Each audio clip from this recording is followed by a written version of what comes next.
Hey y'all, it's Charlie in Westeros here, and this is my first review or commentary on the Season 3 premiere for Game of Thrones.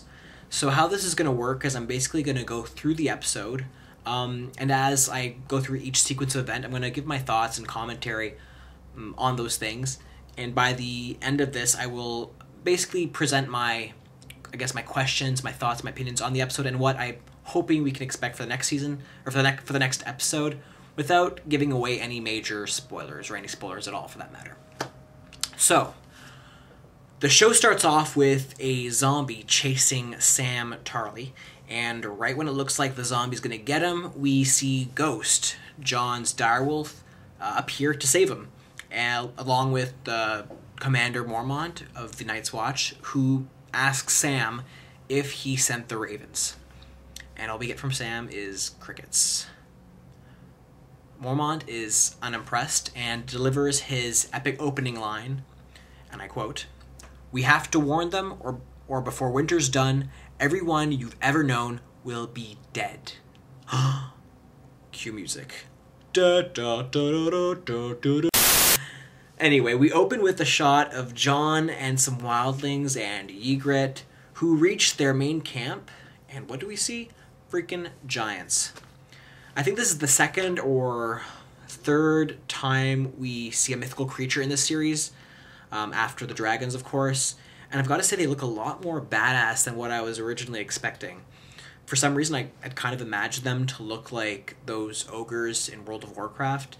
Here's a picture if you want to see.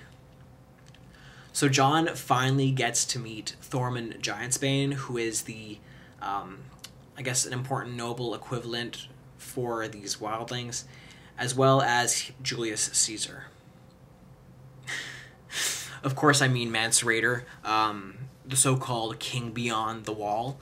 And if you don't get the reference, then you really got to watch the TV series Rome, which is incredible. And if you love Game of Thrones, you will love that, I can guarantee it. Moving along, they spend a good few minutes emasculating Jon and interrogating him, and then they basically accept him into the wildling group, just like that, for two reasons. A, because he wants to help them fight the White Walkers, and B, because he's been taking ganders at Ygritte, the good ginger character, and that's enough to convince Mance Rayder that he must be a good guy. Yeah. I was like, really? So was anybody else surprised how easy it was for him to join? I feel like it wouldn't have been... I feel like I would not have been so, "Oh, you're our main enemy, but you want to join? Sure, welcome to the club." It all seemed a little too easy. Anyway, after that serious business, we get to some of our token female nudity for this episode. And this one, of course, features Bronn with the prosty. And as we all know, Game of Thrones just wouldn't be complete without flashing a nipple or two per episode. So, just as we're about to get to the good stuff, if you will, Tyrion's squire Podrick Payne arrives to prevent any George W. Bush from being viewed, and basically cockblocks Bronn. He informs Bronn that Tyrion wants to see him, and he wants to see him ASAP. So after a few insults from Bronn, they both head out to go meet Tyrion. Then we get a nice little dialogue between Cersei and Tyrion. She goes and visits him and wants to know why he wants to speak with their father, Tywin Lannister, who has effectively replaced Tyrion as acting hand of the king. Now, in true Lannister fashion, they insult each other a little bit and reminisce about the good old days when Cersei had a little girl's eyes pulled out. Totally normal. Oh, yeah. Eventually, Cersei leaves, and Bronn and Tyrion go for a walk. But before that, we get some nice little one-liners from Bronn. Now, my favorite one-liner is one that he delivers to Sir Meryn Trant, and he basically says, and I quote, "You're a grub in fancy armor who is better at beating little girls than fighting grown men." And if you missed that, Bronn was actually making reference to last season when Sir Meryn Trant was beating Sansa and ripping her dress under the orders of Joffrey. And then, if I recall, Tyrion halts that.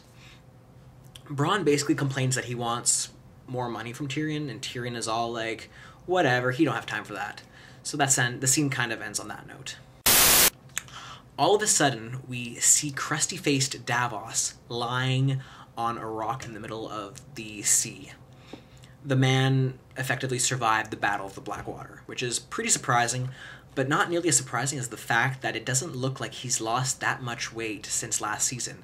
And considering he's been stranded for so long, you'd think that he'd be a bit skinnier. What's your secret, Davos? Did you keep onions in your pocket? I really want to know. Irrespective of that, Davos is rescued by some of the mercenaries that he hired in the previous season to fight the battle, who are Salladhor Sand's men, the mercenary leader. Davos wants to go back to King Stannis, but Salladhor says, F that, man. He reveals that Stannis has gone truly batshit cray. He's letting Melisandre, the evil ginger, burn people Bloody Mary styles. Now, is it just me, or is she kind of paying tribute to the Catholic Church's Inquisition centuries ago? I mean, the insistence on this one true Lord of Light, burning people at the stake, it's all very anti-Reformation. Note, I'm raised Catholic, so I'm not trying to rip on the church. I'm really just saying. Anyhow, Davos still believes in Stannis and wants to save him from Melisandre. And you gotta love this guy's dedication. I don't know many people who would want to go back to that. Moving along, we get the one scene of Robb Stark for this episode. Now, here he has reached Harrenhal with his armies, which is the same place that Tywin Lannister was based last season. After a brief sentimental moment, Robb and his mother share in the mourning for the dead Stark and Tully soldiers who were kept prisoner by Tywin Lannister there. He graciously orders his mother to be kept in a chamber as a cell. Wow. I'm sorry, Robb is one of my favorite characters in this series, but that scene really made him lose a lot of points in my book. I mean, I don't care if she let Jaime Lannister escape. She's your mother, and unless she kept you locked in a room as a child, you don't get the right to do her wrong like that.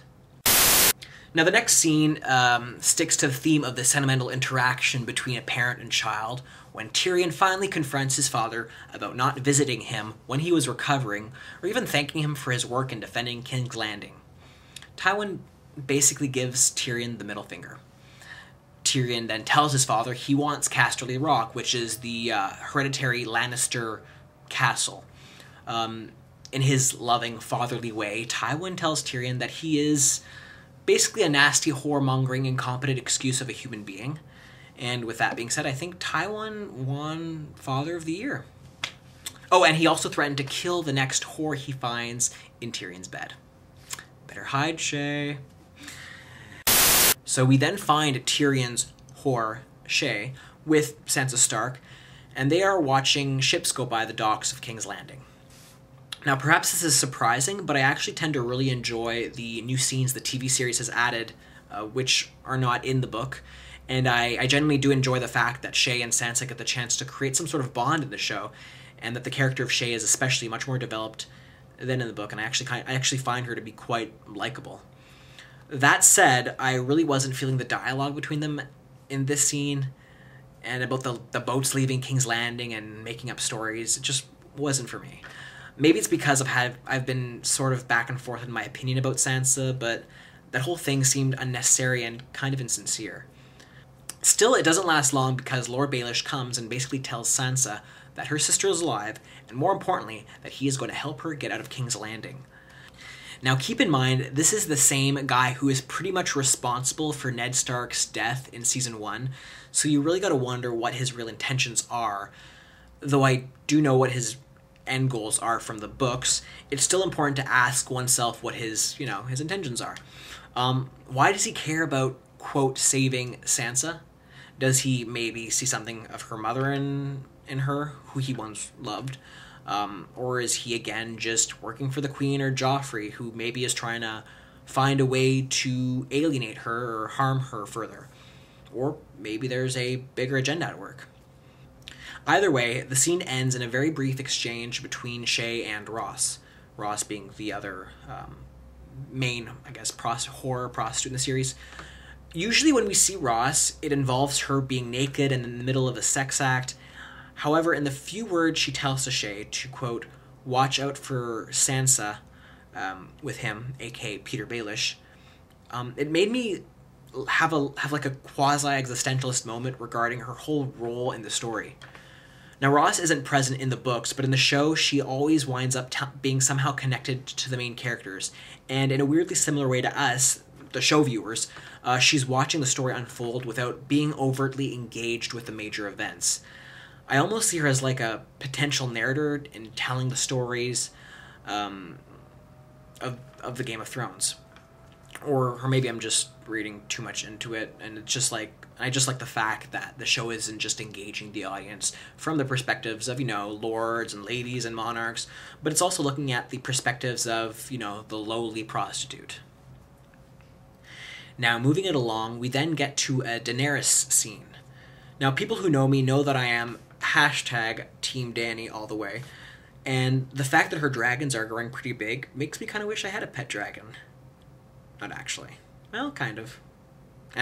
Anyway, the scene itself is pretty short, and all we really learn from it is that she's traveling somewhere along the sea with her small Khalasar in order to recruit an army of slave soldiers from a city called Astapor in order to, of course, reclaim her throne.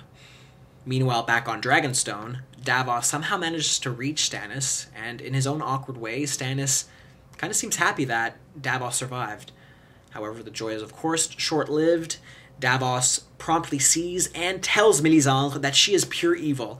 She then proceeds to taunt him, blaming him for the loss of the Blackwater. She basically says that they lost because she wasn't there, and that it was his fault for convincing Stannis not to have her there. And she continues her barrage of insults and brings up his son, and that she was right to tell his son that, quote, death by fire is the purest death. And that really sets Davos off, because he then tries to attack her with a dagger, and because of that, Stannis has him imprisoned. Evil gingers. Back in King's Landing, we see his royal dick-in-the-box, Joffrey, traveling through the slums of King's Landing with his new bride-to-be, Margaery Tyrell. Suddenly, the carrying box thingy stops, and Joffrey is pretty perplexed. Basically, Margaery ventures out of the carriage and visits an orphanage in this slum area, which is called Flea Bottom. Now, in the book, we get the sense that Margaery makes efforts to appeal to the common people, but we never really get her perspective. So it is a bit nice that we have a scene with her, talking to the orphan children, how their fathers fought bravely. She gives them toys, and she basically puts the orphans under her care. Later in the evening, it's supper time with the Tyrells and the Lannisters, and we get Cersei, all pimped out in a nice metal gown. She's looking more gaudy than Victoria gaudy, and Margaery, of course, is wearing an outfit that really shows off the goods that the Seven Gods gave her. So Cersei basically warns Margaery that it's dangerous to venture into Flea Bottom, where they were earlier that day, and that Joffrey had been attacked there previously, which, of course, happened in the second season during that famine in King's Landing. As a response, Joffrey, in his, douchey way, talks back to her, and he calls his mother old and overdramatic. I mean, what is it with all these bad sons in the series? Anyway, he talks back to her, and she makes actually a really nice statement that is probably my favorite line in this episode. I'm going to quote it right now. She says to him, "You are your father's son. We can't all have a king's bravery." And right when she says that, we get a nice little between Loras Tyrell and Margaery, and naturally we all know what they're thinking, and of course that is, which daddy is she talking about? Jaime Lannister. Now, for the absolute last scene of this episode, Daenerys in Astapor. So she meets with the owner of a slave army, and a beautiful translator accompanies him. Now, the translator's name is Missandei, and we'll get to know her a bit better later on, but for now she is just translating what the slaver, whose name is Krasnus, tells her to. Basically, most of what this ass says are insults like ignorant whore of a Westerner about Daenerys. He also tells Missandei, the translator, to tell Daenerys about the slave soldiers and to be fast about it because it is hot outside. Now, keep in mind, I'm like, really, is it that hot? I mean, I just saw some pretty strong winds blowing, and it looks as though the sun is kind of setting. So I was kind of like, I think production screwed up a little bit on that one. Irrespective of that, the translator reveals that the slave soldiers are called the unsullied, and that they are rigorously trained from a young age. Not many survive the training, and that they are, quote, not men but eunuchs. And to prove this, he goes and does what any sane person would do and cuts off one of the soldiers' nipples. I literally shuddered at that moment when I saw that episode. My thoughts on that were, was that really necessary? Couldn't he have, I don't know, cut off like a pinky or a toe instead of making it all creepy with the nipple? Anyway, the slave owner mentions how in order to prove themselves, the unsullied are supposed to go and kill a newborn baby slave and give a silver coin to the slave's owner as compensation, and not to the baby's mother. Now, when Daenerys hears this, she is naturally very pissed about it. But in the end, she decides to ask how many soldiers there are. He answers there are 8,000, and she basically gets a day to decide on whether or not to buy them. Now, as she leaves the meeting with the slave owner, two people are following her. One is a little girl, and the second person is a hooded male. The little girl throws Daenerys a ball and signals her to open it. So as Daenerys tries to, this hooded guy comes and he pushes Dany to the ground, and this creepy scorpion thing kind of emerges from the ball, and it looks like it's about to attack her. But before it does, this hooded guy stabs it with a dagger.